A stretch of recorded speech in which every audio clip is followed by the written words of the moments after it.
नमस्कार दोस्तों, सभी किसान भाइयों को राम राम। मैं राहुल आपके अपने यूट्यूब चैनल फार्मिंग विद अंकित में आपका स्वागत करता हूं।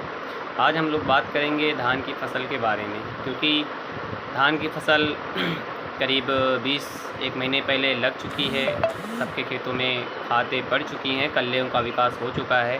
अब सबसे ज़्यादा जो आपकी फसल आ रही है, जो इस स्टेज पे आ चुकी है कि तीसरी अवस्था जिसको कहते हैं, जिसमें कि अब के क्या होगा कि आपके पौधों से बालियाँ निकलने का सिलसिला जो होगा, वो किसी किसी खेत में जो भी धान पहले किए हैं, जो धान पहले के समय में मतलब कम दिनों के हैं, उनमें निकल रहे हैं, या जो धान ज़्यादा टाइम के लिए होते हैं उनमें से क्या होता है कि उनके धान की बालियाँ अब निकलेंगी।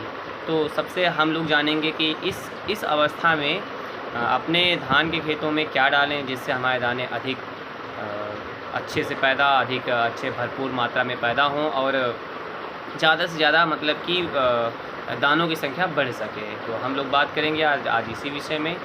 सबसे पहले बात करते हैं कि हम लोगों को इस समय कौन से फर्टिलाइज़र का यूज करना चाहिए। तो सभी किसान भाई, पहले से आपने जाना है कि आप लोग सल्फ़र, जिंक और जो यूरिया खाद है जिसमें डीएपी डालनी है, मतलब उर्वरक का पूरी तरीके से उपयोग कर चुके हैं। अब जो इस समय की अवस्था है, इसमें ज़्यादातर किसान भाई क्या करते हैं कि सिर्फ यूरिया ही डाल के अपना काम चला देते हैं, लेकिन ऐसा नहीं करना है, क्योंकि यूरिया ही हर चीज़ का इलाज संभव नहीं है। आपके खेतों में या हमारे खेतों में और भी अन्य चीज़ों की जो कमी महसूस होती है, उसको भी हमें उसको पूरा ही करना पड़ेगा, तभी हमारी जो फसल होगी वो अच्छी उपज दे पाएगी। तो इस समय सबसे ज़्यादा जो इम्पोर्टेंट है वो है कैल्शियम, क्योंकि अब दाने भरने की अवस्था चालू हो रही है और कैल्शियम की सबसे ज़्यादा ज़रूरत पड़ेगी पौधे को। तो आप क्या करिए कि आप यूरिया खाद में मिला के कैल्शियम आता है, कैल्शियम नाइट्रेट नाम से आपको प्रोडक्ट मिल जाएगा, जो कि काफ़ी महंगा नहीं है। 1 एकड़ में करीब मान के चलिए कि 400 रुपये के आसपास, 300 से 400 रुपये के आसपास का आपका खर्च आएगा 1 एकड़ में, और आपका आराम से उसमें पड़ सकता है। तो जो आपके खेतों में जो दानों की संख्या होगी वो ज़्यादा होगी, दानों का जो भराव होगा वो भी ज़्यादा हो जाएगा। क्योंकि दानों में इस समय सबसे ज़्यादा कैल्शियम की ही ज़रूरत पड़ती है, क्योंकि दूध से जब दाने बनते हैं तो सबसे ज़्यादा आपके उसमें स्टार्च और कैल्शियम ही पाया जाता है। तो जब हमारे खेतों में पर्याप्त मात्रा में ज़मीन में कैल्शियम होगा तो पौधों के माध्यम से ही वो दानों तक पहुंच पाएगा। वरना फिर क्या होता है कि हमारे खेतों की जो बालियाँ होती हैं वो आप जैसे अपनी भाषा में कहते हैं नहीं कि अधभरी हो गई, मतलब कि उनमें जो आपके दाने हैं उनका पूर्ण विकास नहीं हो पाया है। तो आप सबसे ज़्यादा इस समय आप इसका ख्याल रखिए। दूसरी चीज़ क्या है कि हमारे खेतों में इस समय कीट का भी प्रकोप सबसे ज़्यादा देखने को मिलेगा।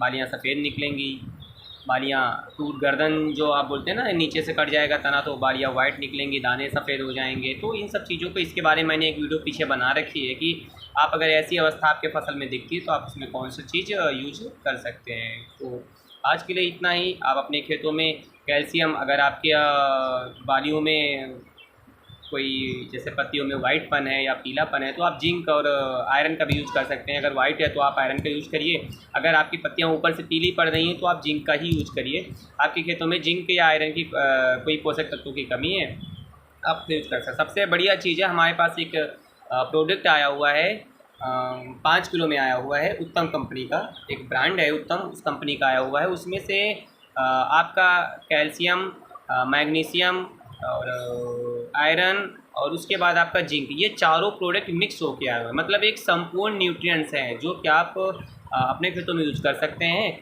और आपको इसके रिजल्ट भी अच्छे को देखने को मिलेंगे। तो आज के लिए बस इतना ही।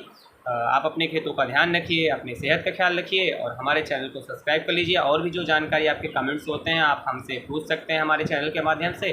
कोशिश करेंगे आपके सभी सवालों का निदान या सभी समस्याओं का निदान हम सुचारू रूप से कर सकें। नमस्कार।